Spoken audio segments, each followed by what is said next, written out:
noches, les damos la bienvenida a la edición central de MBD Noticias. ¿Cómo estás, Martín? ¿Cómo andas, Natalia? ¿Cómo andan ustedes? Aquí estamos con una hora de información por delante en una jornada bastante movida. Movida con una ley que se aprobó en la medianoche y sigue teniendo repercusiones. El presidente Luis Lacalle Pou vetó el artículo 72 de la Ley de Medios, aprobada la pasada medianoche en la Cámara de Representantes. El veto aplica únicamente a este artículo, que fue introducido por Cabildo Abierto y estaba orientado a controlar la imparcialidad periodística. Esto generó polémica dentro y fuera de la coalición, así como críticas de organismos internacionales porque limita la libertad de expresión. Claro, y en esos aspectos se basó Lacalle para determinar el veto. A todo esto, el líder cabildante y candidato presidencial Guido Manini Ríos se mostró sorprendido por la decisión presidencial, así lo dijo en rueda de prensa durante la tarde, pero aseguró que su partido no se irá de la coalición de gobierno, a pesar de que la mayoría de los vetos presidenciales fueron sobre iniciativas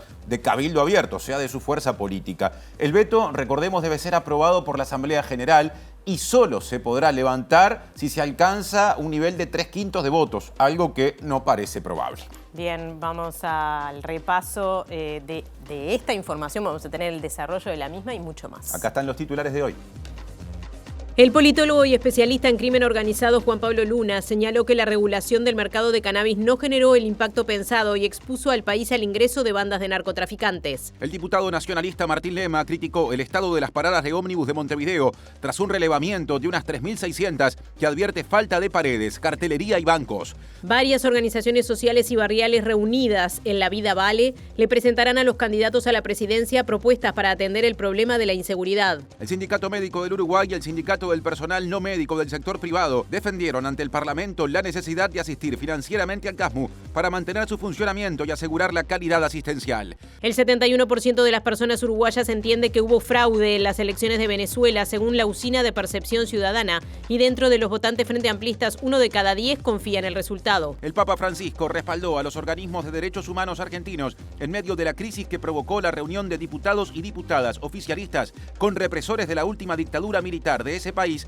con el fin de promover su liberación. El socialista Salvador Illa fue investido presidente de Cataluña en un día marcado por la fuga del independentista Carlos Puigdemont a su regreso a España, quien reapareció en Barcelona este jueves.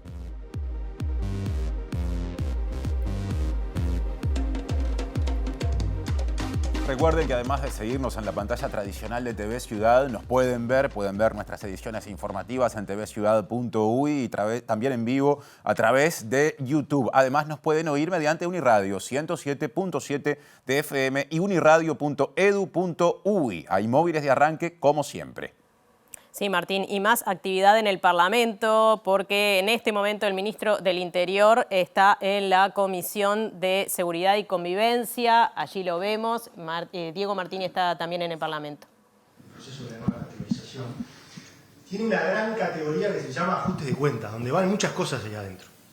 Entonces, si nosotros queremos realmente poder focalizar recursos públicos, si queremos focalizar abordajes en cada uno de esos barrios para tratar la problemática del homicidio, tenemos que saber realmente qué sucedió, cómo se dio ese homicidio. De nada vale meter todo en una gran bolsa, tapar con diario y después abocarnos a otro tipo de homicidio. Entonces, lo que nos va a permitir esta ampliación de categorías, ¿ah?, es saber a ciencia cierta qué es lo que pasa con cada uno de esos homicidios y poder focalizar recursos humanos y recursos financieros para abordar esas problemáticas. Pero cierro nuevamente diciendo que van a convivir las dos categorías, tanto la categoría histórica como esta nueva categoría. En las futuras presentaciones, cuando expongamos esta nueva categoría, también vamos a exponer la categoría anterior. Ahora sí, sobre el sumario, le cedo la palabra.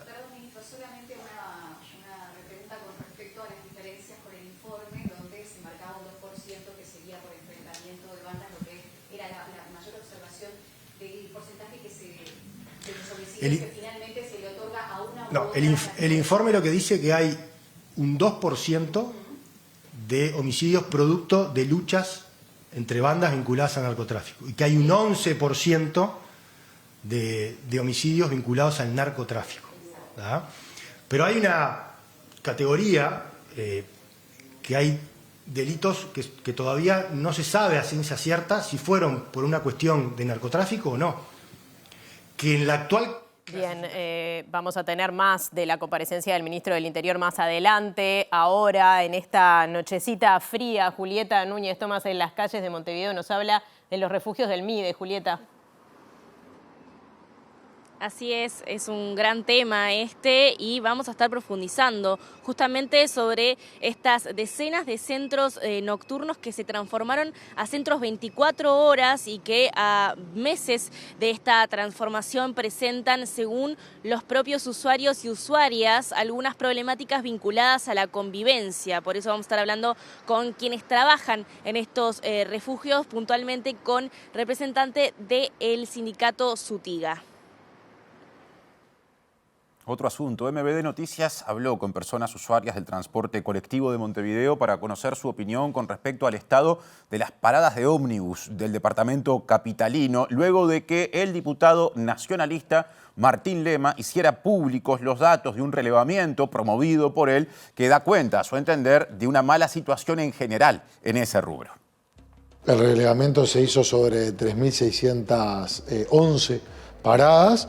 Los resultados son que más de 2.000 no tienen paredes laterales, más de 2.000 no tienen ningún tipo de cartelería informativa, que más de 1.600 no tienen el banco. Depende de los lugares, hay paradas que están en buen estado, pero hay algunas que no decís que es una parada. Las paradas que tenemos acá en Montevideo, como por ejemplo esta, no son las mejores los días de lluvia, por ejemplo. Políticas públicas y diversidad en diálogo. En la Facultad de Psicología está Martín Duarte y nos hace el adelanto. Ese es el nombre justamente de las mesas de diálogo que en un ratito van a estar comenzando aquí en la Facultad de Psicología, bueno, sumando y planteando nuevos temas también a la hora y el debate, en este caso, de la campaña electoral. Si les parece, en algunos minutos conversamos con algunos de los técnicos que serán parte de estas mesas, que decíamos, va a tener lugar aquí en la Facultad de Psicología a partir de algunos minutos.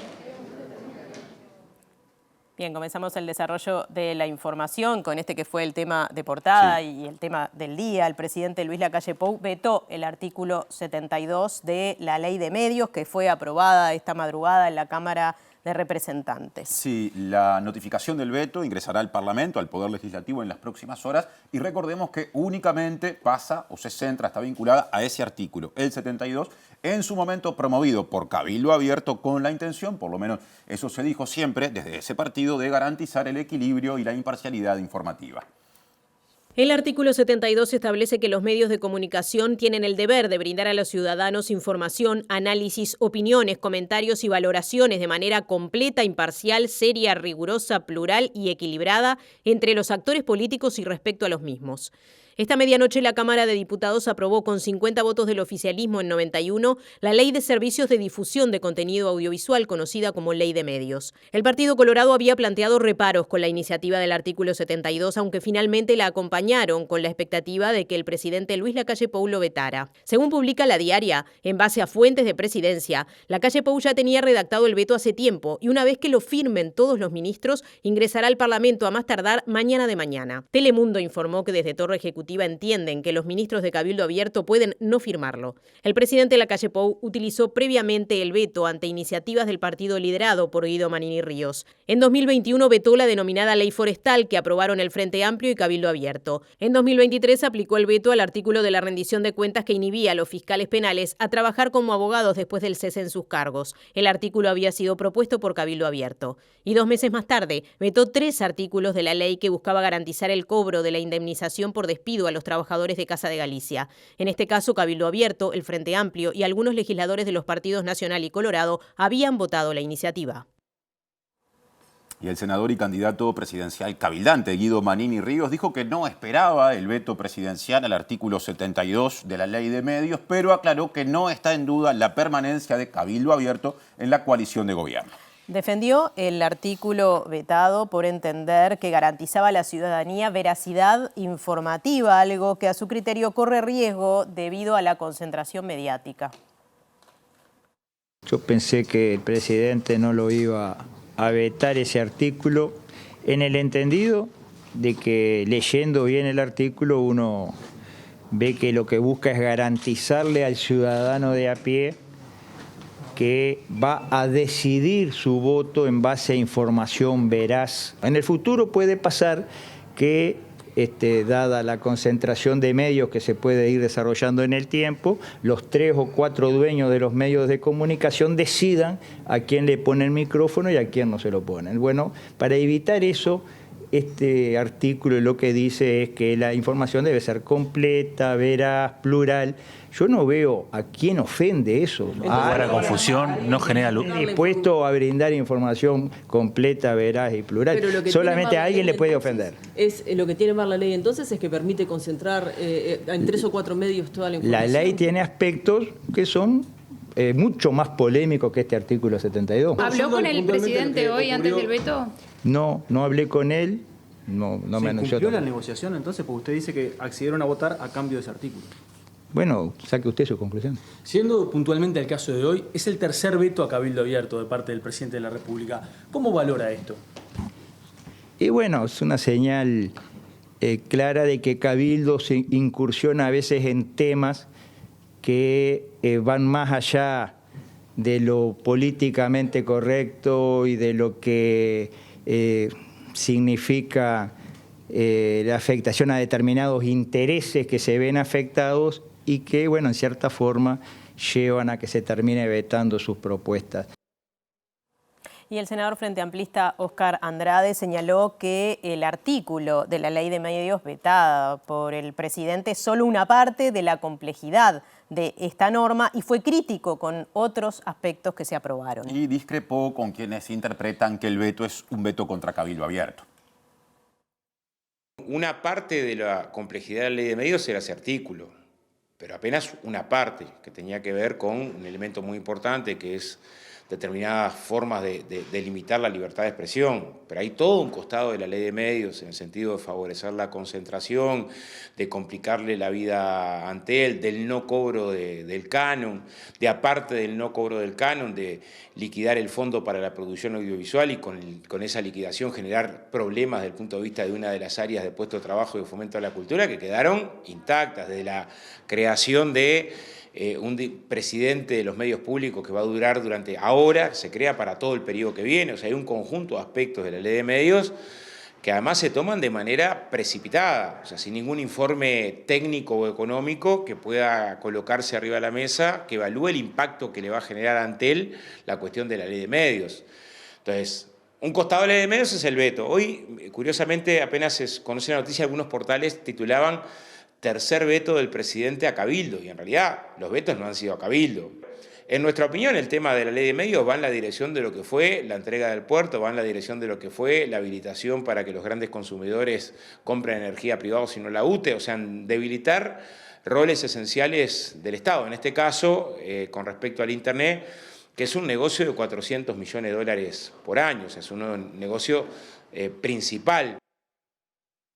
Desde el Partido Colorado, una de las bancadas que nos faltaba, digamos, que había condicionado su apoyo a la ley de medios o al proyecto de ley de medios, si es que se le garantizaba el veto, se defendió justamente la decisión del presidente de la República por considerar que el artículo atentaba contra la libertad de expresión. Y la bancada colorada entiende que es improbable que el veto se levante en el Parlamento porque para ello se requieren 3/5 de la Asamblea General. El Partido Colorado no tenía la menor duda de que el presidente de la República iba a vetar el artículo 72 de la Ley de Medios aprobada ayer en la Cámara de Diputados. Teníamos la convicción porque el presidente de la República ha demostrado a lo largo de este mandato ser un defensor irrestricto de la libertad. Y este artículo planteado en la ley de medios, acordado en el Senado, sin mucha convicción de los senadores, era verdaderamente un mamarracho y un atentado a la libertad de expresión. El Partido Colorado, como ustedes saben, pidió públicamente al señor presidente que vete esa ley. El Poder Ejecutivo tiene 10 días para enviar el veto al Parlamento, afortunadamente lo ha firmado hoy, seguramente llegue en las próximas horas. Se tiene que reunir la Asamblea General, las dos cámaras, y el veto se levanta en la medida que haya 3/5 de legisladores, lo que parece absolutamente improbable, porque este artículo es apoyado solamente por un partido, ¿no? El sindicato de Antel no descarta promover medidas políticas y jurídicas contra esta ley de medios recién aprobada. Y eso es por entender, porque entiende el sindicato que la norma tiene aspectos que no son constitucionales. La propia asesoría del Parlamento ya hizo observaciones jurídicas, bueno, tiene varios aspectos que además de toda la interpretación y toda la denuncia política de las consecuencias económicas en materia de derechos y libertades, también tiene esta ley, recoge un conjunto de rasgos que son inconstitucionales en algunos aspectos. Leymonier hace referencia al informe de la División Jurídica de la Comisión Administrativa del Poder Legislativo, que concluyó que aprobar los artículos 76 y 82 de la nueva Ley de Medios antes de las elecciones nacionales es violatorio de la Constitución. Antel queda en una situación sumamente compleja. Nosotros venimos diciendo, Antel tiene la estructura tecnológica de desarrollo para competir, sin duda. Ahora, la realidad es que el marco jurídico que se acaba de construir no le permite a Antel competir con la totalidad de las líneas de negocio, por ejemplo, que sí tienen los privados, y además el conjunto de definiciones, como decías, el tema del arrendamiento de la fibra óptica, una inversión que hemos hecho todos los uruguayos y que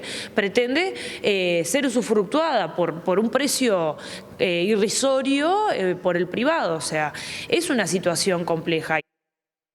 Presenta Antel. Antel cumple 50 años y lo festeja con 50% de descuento en sus planes móviles para empresas. Falta poco para el mes de la diversidad. Hay actividad en una facultad de la Universidad de la República. Le doy paso a Martín Duarte. ¿Cómo te va, Martín?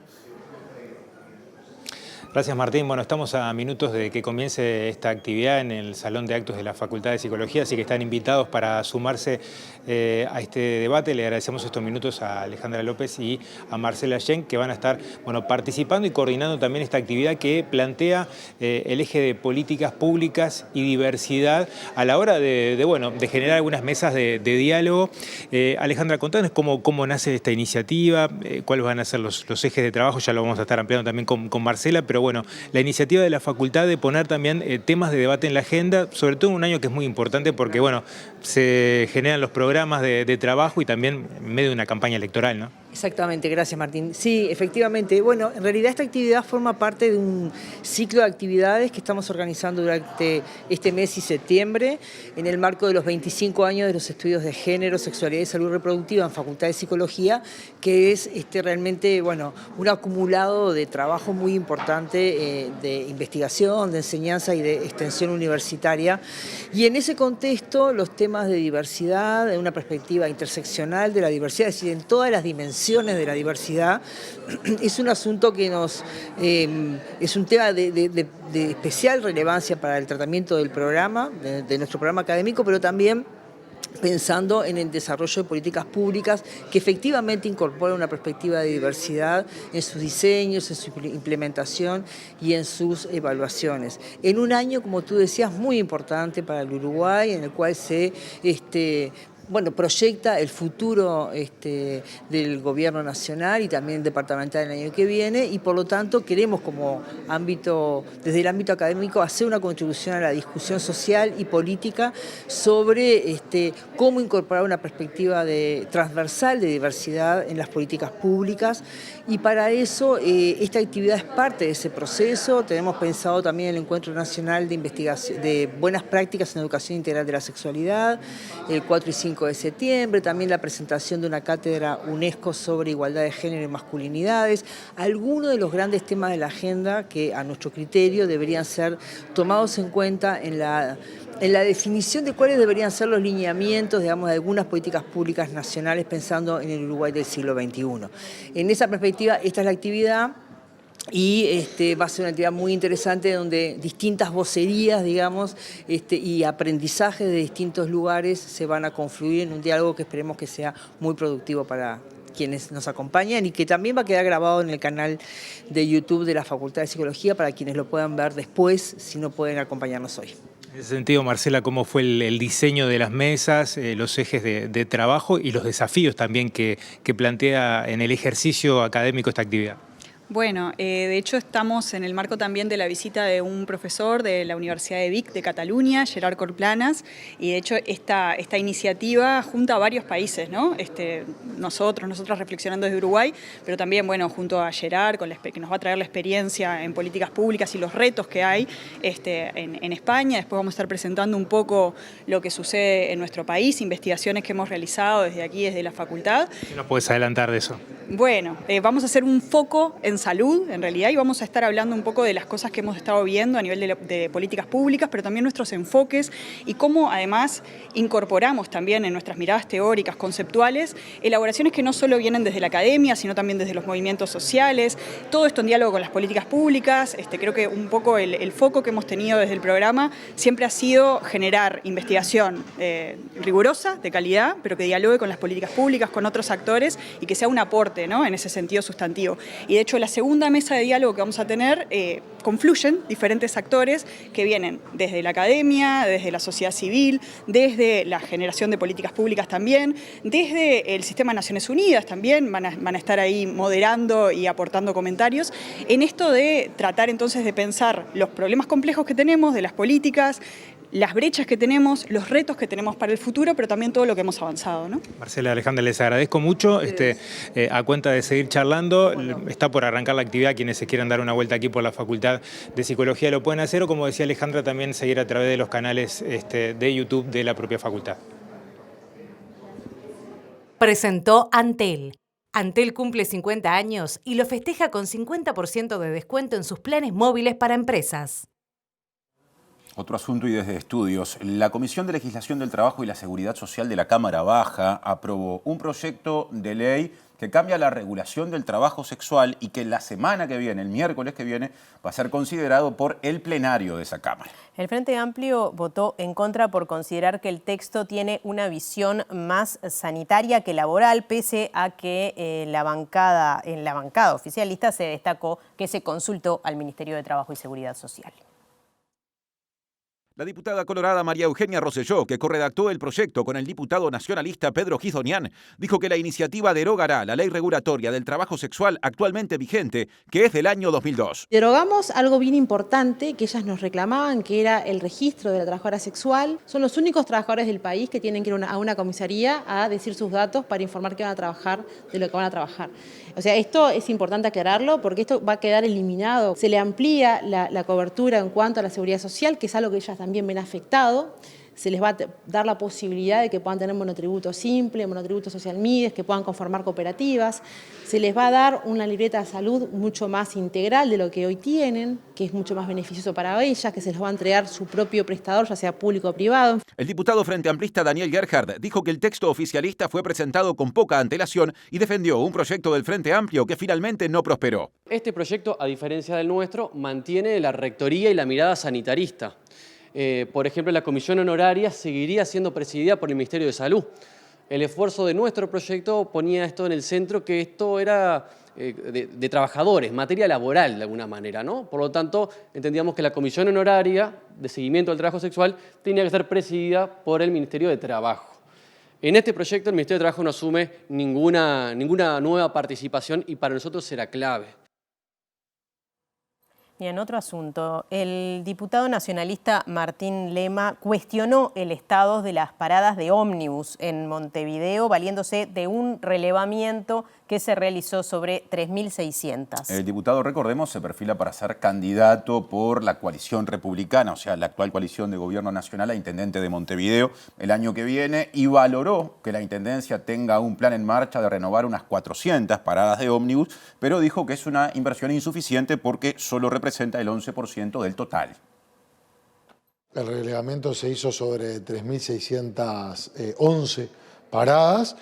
Los resultados son que más de 2.000 no tienen paredes laterales, más de 2.000 no tienen ningún tipo de cartelería informativa, que más de 1.600 no tienen el banco, no tienen un banco, que bueno, más de 300 ni siquiera tienen ningún tipo de resguardo, más de 800 no tienen iluminación, que eso obviamente que genera otro tipo de consecuencias, y nos enteramos que el anuncio, después de muchos años realizando promesas e incumpliéndolas, es de 400 paradas nuevas. Si bien se celebra que se haga un aporte, claramente es insuficiente. Estamos hablando del 11% del total de paradas relevadas, en donde las paradas quedaron congeladas en el tiempo. No vemos grandes movimientos del año 2013. Y esto nos parece que es una situación muy injusta en una intendencia que recauda $2 millones por día, la falta de inversión en acondicionar las paradas con lo importante que es para tanta gente. Más de este tema, MBD Noticias recabó opiniones de la gente, de la, digamos, población usuaria del sistema de transporte colectivo de Montevideo a propósito del asunto. Falta de resguardo, de higiene y de asientos fueron algunos de los aspectos considerados y señalados. Falta un poco de más señalización, por así decirlo. El que hizo la parada seguramente no viajaba en ómnibus, porque el que viaja en ómnibus todos los días sabe que, por ejemplo, un día de lluvia te mojás en una de estas paradas. Ahora hace rato que estoy esperando. No. Y en el rato que está esperando, ¿considera que la parada es cómoda? No, quiere un banco, yo qué sé, pero a veces está lleno y no te podés sentar. En todas las paradas no hay banco. Techo sí. Incluso en Garibaldi no había y pusieron techo, pero no hay banco. ¿Y cartelería? Así como esta no, tampoco. El estado de las paradas es bueno, pero solo que es muy abierto, ¿verdad? Por ejemplo, si está lloviendo, te empapás, ¿no? Tendría que estar más cubierto para mí. Yo creo que hay en zonas que están bien y otras zonas que están capaz necesitan un poco más de cuidado, por así decirlo. La higiene, y bueno, hay paradas que capaz tienen los carteles todos medio, ¿cómo decirte? No sucios, sino como que rotos y eso a veces puede ser que me ha pasado alguna parada no saber qué ómnibus para, me tengo que fijar en la aplicación y eso porque no se ve. Hay veredas que son un lujo y hay veredas que están todas rotas. Me parece que podría haber un número para llamar o como un botón o algo, o sí podría haber una emergencia, yo qué sé, un policía cerca, algo de eso sí. Presenta Estaciones ANCAP, sponsor de los sueños olímpicos de los uruguayos. Más agenda social en MBD Noticias. Ahora es tiempo de móvil con Julieta Núñez Tomás. ¿Cómo te va, Juli? ¿Cómo estás, Martín? Muy buenas noches. Así es, desarrollamos lo que planteábamos al inicio del informativo. Se están dando situaciones de problemas de convivencia entre usuarios de refugios, tanto nocturnos como 24 horas, de los que son gestionados por cooperativas vinculadas, contratadas por el Ministerio de Desarrollo Social. Como ustedes saben y hemos venido informando en los últimos meses, hubo un cambio, una reestructuración del sistema de refugios que generó cuestionamientos por parte del Sindicato de Trabajadores Tercerizados, justamente que trabajan en estos refugios, vinculados también a las necesidades técnicas y de recursos humanos que requieren el trabajo con esta población en específico por las condiciones nuevas de estos refugios. Como les decía, se están dando situaciones de problemas de convivencia entre usuarios y por eso es que estamos hablando en esta tarde, en nuestra cita ya bastante fría, con Belén Mainé, que es integrante de SUTIA. Belén, ¿cómo se preparan ustedes, cómo trabajan ante estas situaciones de problemas de convivencia, problemas que tienen que ver con la violencia o con otras cuestiones de convivencia dentro de los refugios? Sí, la verdad que como nosotros veníamos anunciando, lamentablemente esto iba a suceder con la reestructura que tenemos. La población en calle en estos últimos años ha aumentado muchísimo y estamos teniendo serios problemas de convivencia. Son personas que en la mayoría tienen problemas de consumo problemático, de salud mental y no tienen una asistencia. Hay personas que están 6 meses esperando para ser atendidas por un psiquiatra. Hoy por hoy no contamos con equipos técnicos, o sea, psicólogos, trabajadores sociales. Entonces la verdad que se está haciendo muy difícil llevar el día a día. Cuando me decís que no cuentan para nada con un equipo de trabajadores. No hay equipo técnico ahora. Lo que hay es un servicio que es el CAT, que en realidad es algo más, más operativo y no llega como a tener el trabajo que se generaban antes, más individualizado, que es lo que se necesita, ¿no? Tener como un seguimiento de las personas para que puedan reinsertarse en la sociedad. Está pasando que los centros nocturnos de 24 o 25 personas que tenían antes, con la reestructura pasan a tener 40 o 50 personas. Esto evidentemente lleva hacinamientos porque tampoco el lugar ha crecido, es el mismo lugar, entonces hay lugares en los cuales las personas están sin camas y Y Belén, coméntame, ¿qué sucede cuando estas situaciones de convivencia llevan a una problemática vinculada a las lesiones? Sí, nosotros lo que hacemos es la denuncia. Hace un par de semanas una compañera fue agredida en la calle, estaba haciendo un acompañamiento con un usuario y fue agredida en la calle como un ciudadano.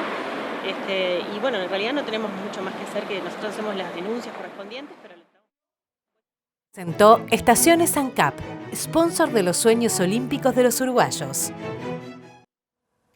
Convoca Diego Martini, hay otro móvil en MBD Noticias. Diego, adelante, vemos y escuchamos. Bien, así es, compañeros. Volvemos al Parlamento, donde ya terminó la declaración de las autoridades del Ministerio del Interior que habían sido partícipes de esta comisión, y ahora vamos a estar con Sebastián Valdomir, diputado Frente Amplista. Diputado, ¿qué le deja esta comparecencia del Ministerio y las explicaciones que se dieron ante los distintos temas? Bueno, el ministro por primera vez vino a la Comisión de Seguridad y Convivencia de Diputados, lo cual es una primera señal positiva. Llama la atención también el tono distinto de este ministro con respecto a sus antecesores. Hoy se hizo foco sobre todo en las cifras de los delitos del primer semestre. Lamentablemente no pudimos profundizar demasiado en cuáles son los planes que el Ministerio del Interior estaría aplicando para tratar de bajar los homicidios, que es el dato más relevante que hasta ahora no ha podido encontrarle la vuelta a este Ministerio del Interior.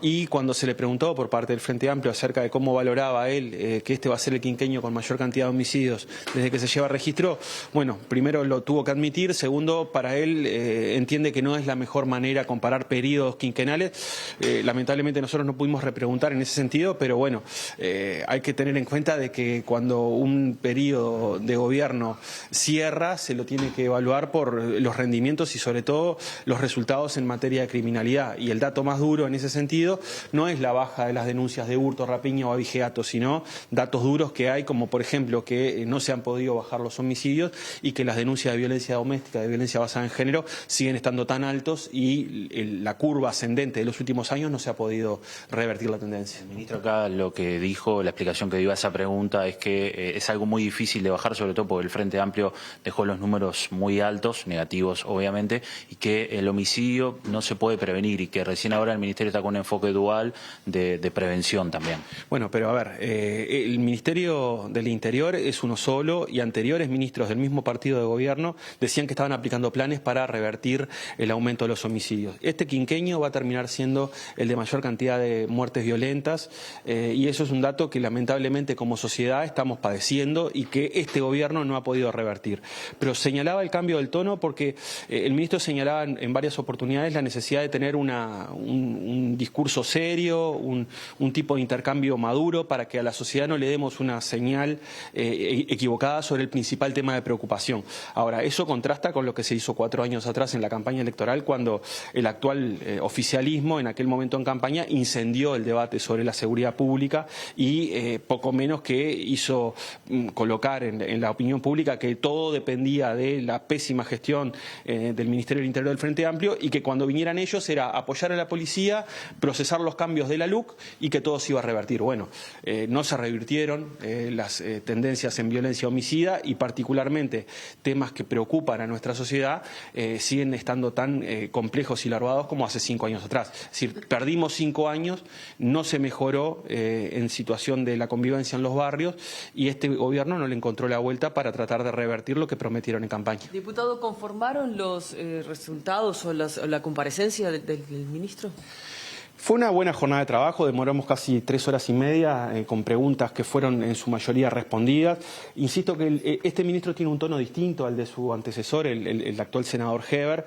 El senador venía y sobre todo nos atosigaba con muchos datos y muchos planes y muchos PowerPoint. Este ministro tiene de alguna manera una estrategia distinta. responde lo que se le pregunta. Lo que pasa es que el resultado, particularmente en homicidios y en combate al narcotráfico, no puede mostrar unos resultados distintos al de sus antecesores. Esto dice Valdomir, diputado del Frente Amplio, con respecto a esta comparecencia en el Parlamento del ministro Martinelli, pero también se habla de esto desde el oficialismo. Exacto, Juan Martín Rodríguez del Partido Nacional hace referencia a esta comparecencia. Ha habido, el ministro ya lo había dicho públicamente hace un par de semanas en la conferencia de prensa, una baja en las denuncias de delitos en torno al 6% de homicidios, en torno al entre 7 y 8% de hurtos, en torno a un 25% en rapiñas y en torno a un 30% en abigeato. Lamentablemente en delitos de violencia doméstica la baja es casi insignificante, estamos hablando de menos de un 1%, con una evolución lamentablemente en los últimos años, y no me refiero a los últimos 3, 4 años, sino en los últimos años en general, un aumento importante en ese sentido. Bien, volvemos a hablar de refugios del Mides. Claro, esta pregunta Julieta Núñez Tomás. Otra vez, adelante, Juli. Gracias, compañeros. Así es, disculpas a la audiencia por estos problemas técnicos. Estábamos hablando con Belén Mainé, integrante de Sutiga, justamente por los problemas que se están desarrollando en este momento en los centros, tanto 24 horas como centros nocturnos de El Mides, los conocidos refugios, o así se los llama, que están atravesando situaciones que tienen que ver con el hacinamiento, problemas de recursos humanos y técnicos, no están contando con la asistencia necesaria, técnica, para abordar problemáticas que tienen que ver con la convivencia, que tienen que ver con la violencia, que tienen que ver con el consumo de sustancias, el consumo problemático de sustancias, y que han venido alertando desde la reestructura del sistema que, según manifiestan desde el sindicato, sobrecarga a los trabajadores, a los y las trabajadoras. Hablábamos con Belén Mainé, como les decía, integrante de Sutiga, y nos estábamos refiriendo justamente a qué es lo que está planteando el sindicato para intentar solucionar esta problemática, en tanto el diálogo que han tenido con las autoridades y en particular con el Ministerio de Desarrollo Social. Sí, el diálogo, como te comenté, ha sido casi nulo porque no hemos tenido respuesta desde el Mides, y lo que necesitamos en realidad es que se reintegren los equipos técnicos, que haya más recursos humanos, o sea, que haya más personas. Nosotros pasamos a tener equipos de 3 reeducadores a 1 por turno, con todo lo que ello implica, que haya una asistencia también mental, no solo para los usuarios y usuarias, sino también para los trabajadores. Nosotros hemos tenido en estos últimos tiempos problemas, personas que se han muerto en los refugios, y los propios trabajadores y quienes están ahí al otro día tienen que ir a trabajar como si nada hubiese pasado.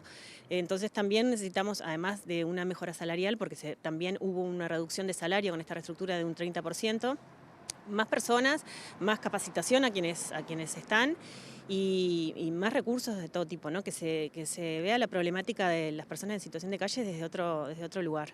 Problematizar un poco eso y más recursos. Gracias, Belén. Gracias a ustedes. Bueno, vamos a continuar con este tema, evidentemente buscando también la visión de las autoridades, que ya han manifestado un desacuerdo con la postura del sindicato y también con la postura de quienes están hoy en día siendo usuarios y usuarias de estos refugios, que han dicho varias veces que no están conformes con la atención que reciben y con la falta, justamente identifican la falta de recursos y de atención a esta problemática. Gracias, Julieta y equipo. Y ahora vamos a la columna de todos los jueves de la Oficina de Percepción Ciudadana. Recibimos a Alejandra González. ¿Cómo estás, Ale? Hola, Nati, ¿todo bien? Todo bien. Bueno, y ahora le tocó al tema Venezuela, ¿no? A partir de las elecciones el 28 de julio, mucha tinta ha corrido sobre ¿ha sido fraude, no ha sido fraude? ¿Qué es lo que está pasando? Se consulta a la ciudadanía. Exacto, se consulta porque además de tener el foco en todo el escenario internacional, o sea, todos los países están mirando con mucha atención a Venezuela, también en nuestro país tuvo muchas repercusiones mediáticas este resultado, por eso quisimos conocer la opinión de la ciudadanía. Hicimos una encuesta entre el 2 y el 6 de agosto, es muy reciente, bien, donde le consultamos a este panel de 500 personas, en primer lugar, cuál es su opinión acerca del resultado que anunció el Consejo Nacional Electoral venezolano el pasado 28 de julio.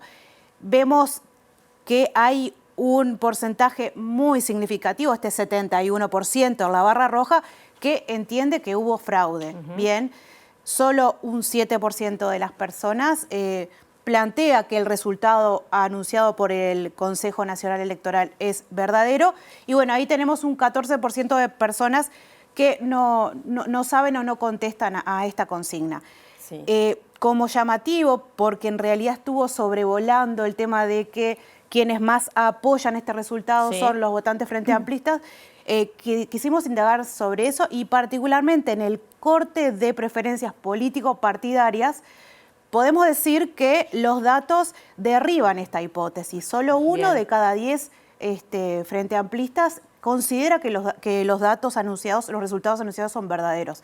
Por supuesto, entre votantes de la coalición también es muy bajo el porcentaje, ¿no? Pero eso era esperable. Era esperable, exacto. Claro, por eso, igual, de todas formas, solo eso puede explicar un 71%, claramente. Exacto, ¿no? exacto. ¿Y qué dice la ciudadanía sobre quién es entonces el presidente tras estas elecciones? Considerando este 71% que considera que hubo fraude, vamos a pasar a la siguiente placa, lo que quisimos consultar justamente entre quienes opinan que hubo fraude, ¿quién ganó realmente para esas personas que estaban en ese 71%? Y vemos que hay un 87% de las personas que dicen que Edmundo González, el candidato opositor, es quien realmente ganó. O sea, estamos hablando, este porcentaje es dentro de quienes dijeron que hubo fraude, que es un 71%. Un 71, o sea, igual altísimo el porcentaje. Es muy alto. Hay un 13% de personas que no saben o no responden a esta consulta de quién realmente creen que ganó las elecciones. Y acá igual, cuando hacemos un corte tanto por nivel socioeconómico, por edad y por preferencias político-partidarias, no notamos diferencias significativas. O sea, el tema en cuanto a quién fue el ganador, ¿bien? Eso como para destacarlo. Otra consulta que hicimos que también generó mucha polémica o muchas opiniones fue la que vamos a mostrar la siguiente placa, que tiene que ver con el nivel de acuerdo de la ciudadanía con la declaración del presidente Lacalle Pou. Recordemos que no reconoció el resultado de la elección venezolana. Muy distinto después es el anuncio que hace Cancillería. Pero el presidente a las 2 de la mañana, horas después de que se cerraran las mesas de votación, digamos, cuando todavía no había terminado el escrutinio, se pronunció rápidamente y eso fue muy cuestionado. Exacto. Y quisimos conocer qué opina la ciudadanía sobre esto. Vemos que hay un alto nivel de acuerdo con esta declaración del presidente de la República. Bien. Hay un 44% de las personas que están muy de acuerdo con la declaración y un 17% de acuerdo. O sea, casi 6 de cada 10 están de acuerdo con esto que planteó el presidente de que el resultado no lo reconocía. Bien. Hay un 19% de las personas que no están ni de acuerdo ni de desacuerdo, como que son, no emiten opinión sobre el tema.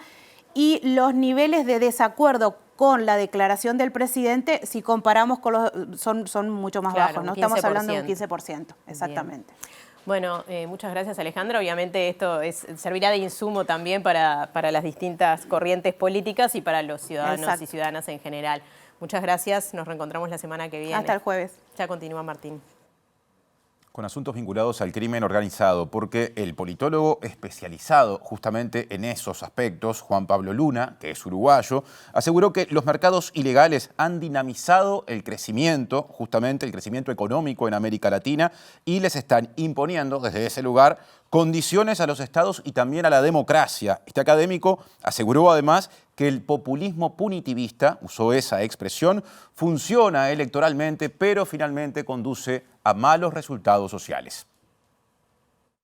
Una parte no menor del crecimiento económico tiene que ver con mercados ilegales como falsificación de ropa, cigarrillos, contrabando, tráfico de arena y narcotráfico. Lo primero es pensar en mercados ilegales más que solo narcotráfico, ¿no? Hay una serie de mercados que han ganado protagonismo en términos de la actividad económica de la región y que empiezan a tener a su vez una imbricación cada vez más directa con la política, con actores institucionales del Estado y que también han ganado, digamos, peso en términos de lo que es la economía de la región. Luna dice que el crimen organizado que mejor funciona es el que no se ve y no genera impacto en la opinión pública. El problema es cuando las bandas locales comienzan a disputar territorios y generan escalada de violencia. Hablando con actores políticos en buena parte del continente, que ellos dicen, bueno, mientras la ilegalidad genere dinamismo económico, mientras los mercados funcionen, mientras eso me genere eventualmente más crecimiento económico, yo no tengo problema. El problema es cuando este tipo de actividad empieza a generar violencia y esa violencia empieza a disparar las alarmas de la población, ¿no? Y ante eso lo que vemos es esta ola, digamos, de lo que nosotros denominamos populismo punitivo, ¿no? O sea, que es básicamente candidaturas y programas electorales o propuestas electorales que tienen mucho que ver con una visión más bien facilista de decir, bueno, lo que hace falta acá es mano dura, no importa tanto la calidad institucional que uno tenga, no importa tanto la calidad de la democracia que uno tenga. Esto está imponiéndole condiciones al Estado y a la democracia. Y seguimos con el politólogo Juan Pablo Luna, porque además señaló que la regulación del mercado de cannabis en Uruguay no generó el impacto pensado y expuso al país al ingreso de bandas de narcotraficantes que compran el excedente de lo producido en los clubes canábicos. Y también dijo que por este motivo el riesgo de violencia es especialmente atendible en la frontera de Uruguay con Brasil. Si bien la legalización del consumo de marihuana en 2013 alejó a consumidores de bocas de droga, surgieron otros problemas. Un problema asociado a la legalización tiene que ver con el incentivo que genera el cultivo de marihuana legal en Uruguay para actores transnacionales que requieren ese producto para venderlo en otros mercados, ¿no? Estoy pensando en las bandas brasileras que sabemos vienen a comprar, ¿sí? Por ahora con bajos niveles de violencia, más bien en transacciones más bien pacíficas, excedentes que producen las chacras que cultivan marihuana para clubes canábicos, ¿no? Ese escenario puede eventualmente cambiar. Los brasileros son actores importantes en la región, son actores que tenemos muy cerca, ¿sí? Algunas de cuyas estructuras están asociadas también a hechos de violencia, por ejemplo, en la frontera con Rivera, ¿sí? Entonces, eso es algo que no se previó, digamos, cuando se hizo el proceso de legalización. Presenta Mercado Agrícola de Montevideo, en el corazón de un barrio donde late la ciudad. Mercado de Historias. Mercado de Historia.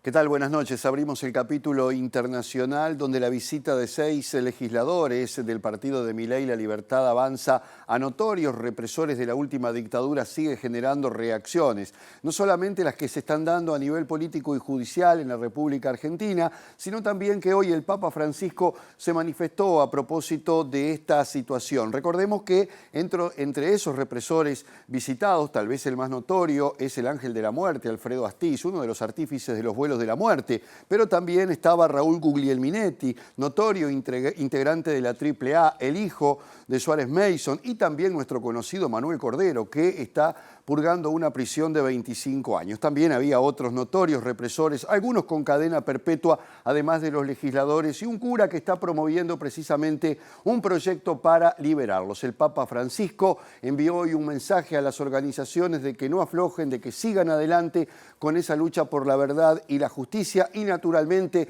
condenó esta visita al recibir precisamente a una hija y nieta de desaparecidos.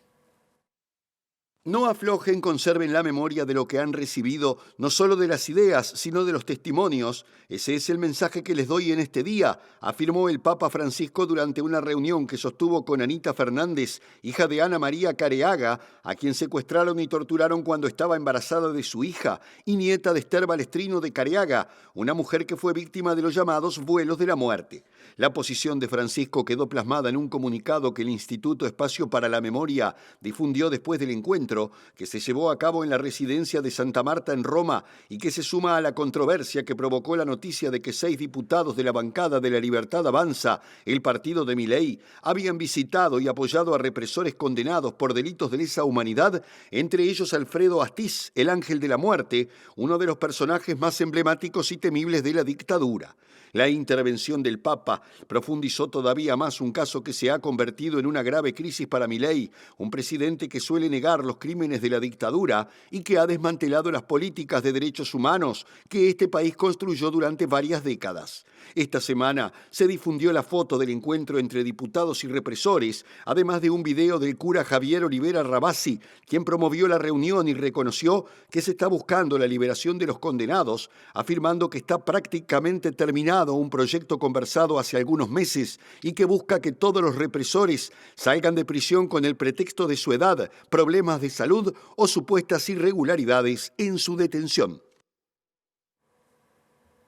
Y tal como era previsible, un día de mucha agitación y tensión en Cataluña, no solamente porque la investidura del socialista Salvador Illa se vio marcada por una serie de hechos y de suspensiones dentro del Parlamento catalán, sino fundamentalmente por la llegada, tal como se preveía, de Carles Puigdemont, que estaba asilado o autoexiliado en Bélgica, que regresó brevemente a Cataluña para pronunciar un discurso algunas horas antes justamente de ese acto de investidura y que después desapareció y se dio a la fuga. Esto no solamente ha generado la condena del Partido Popular y de Vox, por ejemplo, en la oposición española, sino también cuestionamiento hacia los Mossos de Escuadra que se están investigando precisamente porque, según la justicia española, habría colaborado con la fuga de Puigdemont. ¿Cuál es el delito por el que se lo quería apresar? Malversación de fondos, porque los otros ya han quedado de lado a partir de la amnistía votada por el gobierno de Pedro Sánchez.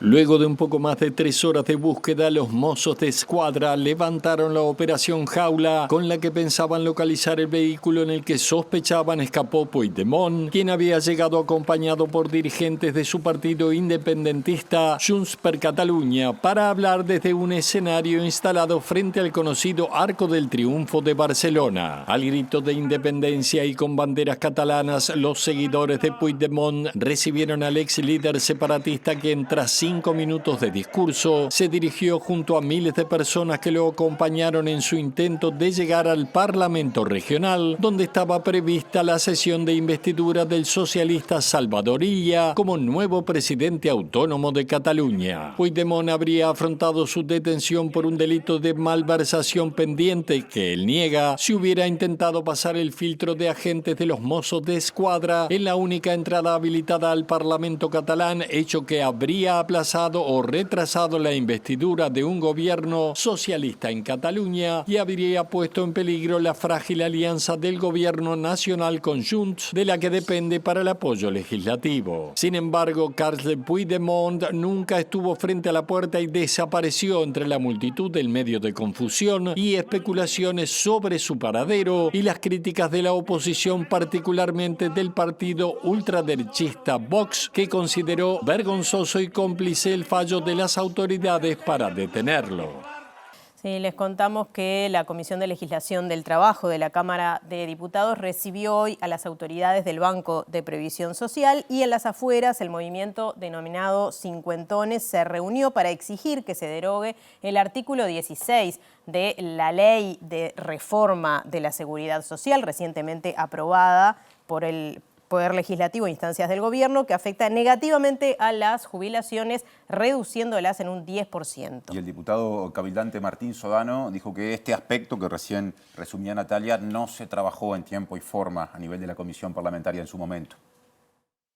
Hemos tenido muy buenos avances, estamos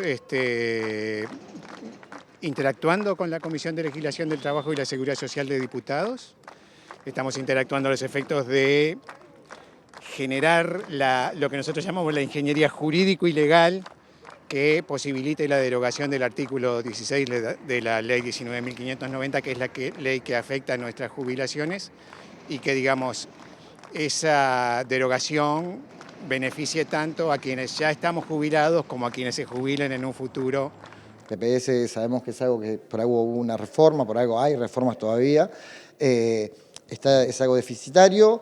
Y esto incrementaría la parte deficitaria. Ahora, que hayan personas que estén en la misma condición, tanto laboral como de edad, y que tengan diferentes tipos de acceso a la jubilación, unos con un 10% más que otros, nos parece que por naturaleza es injusto y por eso presentamos la iniciativa en el año 2022. Ahora, ¿pasa por un tema legal o es falta de voluntad política, como manifestaban recién los cincuentones que se movilizaban? Bueno, en realidad yo creo que en ese sentido acá tenés un poco de cada cosa. Aquí hay un proyecto de resolución que nosotros lo presentamos en el 2022. Estamos en el 2024 cuando lo venimos a tratar.